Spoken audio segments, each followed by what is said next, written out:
আমরা বিরোধী দলের 7 জন ডেপুটি অ্যাটর্নি জেনারেল এবং 11 জন অ্যাসিস্ট্যান্ট অ্যাটর্নি জেনারেল একযোগে পদত্যাগ করেছি। কারণ 3টি: জুলাই সনদ বাস্তবায়ন না করা, সুপ্রিম কোর্টের জুডিশিয়ারি সেপারেট সেক্রেটারিয়েট না করা এবং সুপ্রিম কোর্টের জাজেস অ্যাপয়েন্টমেন্ট যে অর্ডিন্যান্স সেটা বাতিল করা। এই 3টা কারণ দেখিয়ে আমরা এখানে পদত্যাগপত্র সাবমিট করেছি। Attorney general Mohammad Yusuf Ali, deputy attorney general Mohammad doctor Golam Rahman Bhuiyan, deputy attorney general Mohammad Shafiqur Rahman, deputy attorney general Mohammad Tariqul Islam, deputy attorney general Mohammad Asaduddin, deputy attorney general Mohammad Abdul করিম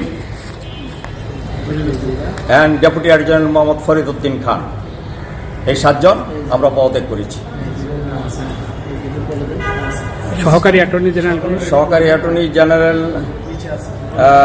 জনাব ইমরুল কাইস রানা, হুমায়ুন কবির তানিম, জনাব আব্দুল কাইয়ুম ভুইয়া, আবদুল্লাহিল মারুফ ফাহিম, জুবাইদুর রহমান, শামসিল আরিফিন, মাহবুব আক্তার রলি, নূরনবী উজ্জ্বল, আল রাজা আমির অ্যান্ড রাজাউল ইসলাম